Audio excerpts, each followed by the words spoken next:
Step number 6, adjustment to leisure activities. This is really quite enjoyable. And the reason it's step number 6 is because everything leading up to it, from identity to purpose to restructuring your activities to reconnecting, knowing where you're going, what lane are you traveling in, even to the mental health, is setting you up for success for your leisure activities. In other words, having a purpose for doing what it is you're doing. So you're going to answer a number of questions on this one in your workbook. And in the actual book that's forthcoming, we'll cover quite a few different things in that. But suffice it to say that in the leisure activities, there's two mindsets that I've noticed. And I've seen this with couples who've retired who still live in what's called the law of scarcity, or a world where there isn't enough.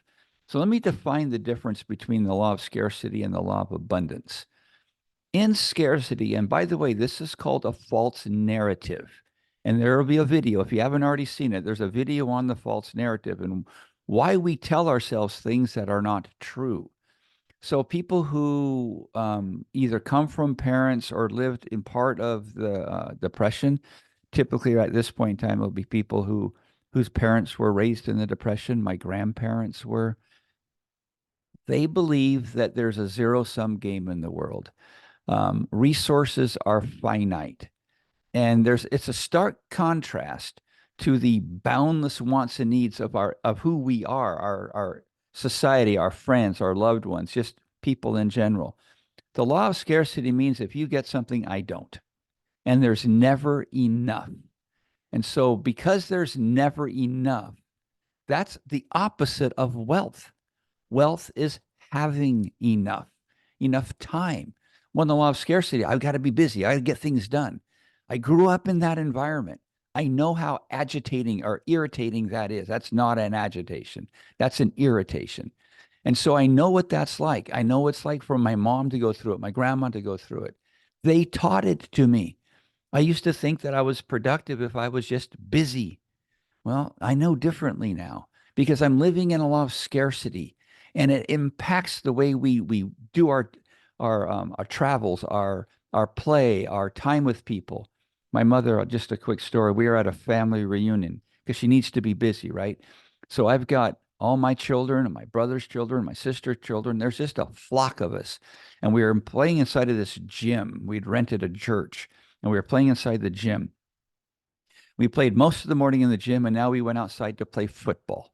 And as we go outside to play football, my mom, who has to be busy, constantly doing something, moving her feet and her hands, packs up all the food, all of the drinks, puts it in her car, and drives home, all while we're playing football for about 90 minutes. So we come back into the building. We're thirsty, we're famished, the kids are hungry, and everything's gone. And we don't understand why. Well, I can tell you why today, but back then it was sure frustrating. My mom has to be busy. There's just not enough time. So she had to get things done. In the law of scarcity, we live in that there's not enough time. What we want to do is accept what we call a law of abundance, a mindset or philosophical perspective that asserts the belief in the inherent abundance of everything, including time, resources, opportunities, a goodwill, and that they can also be expanded or created. That's the law of abundance. Moving into retirement is an opportunity for us to live in abundance, especially if you have accumulated a beautiful nest egg on which you can live. And as we talked about it, and it'll be in the book, money can buy happiness if you know how to use it. And by the way, that's why we're supplementing a lot of this with our podcast. So you can listen to different things you can do in leisure activities, different things you can do to understand how to keep productive during your life, how to maintain a really solid mental health. So in abundance, there is always enough because you believe it so, because you act so, you create it simply by what you're doing in your mindset. So in your workbook, let's answer just a couple of questions. So what long desired toys, trips, concerts or activities have you been putting off and maybe putting off since your 20s, 30s, and 40s? So let's answer that one. And what are some leisure activities that you can turn into a growing experience? So activities with a purpose. If you listen to the podcast, there will be a lot more ideas here, but you get where we're going on this one. Go ahead and take the time to plan your best you, to plan your day, to have a purpose for getting up every morning.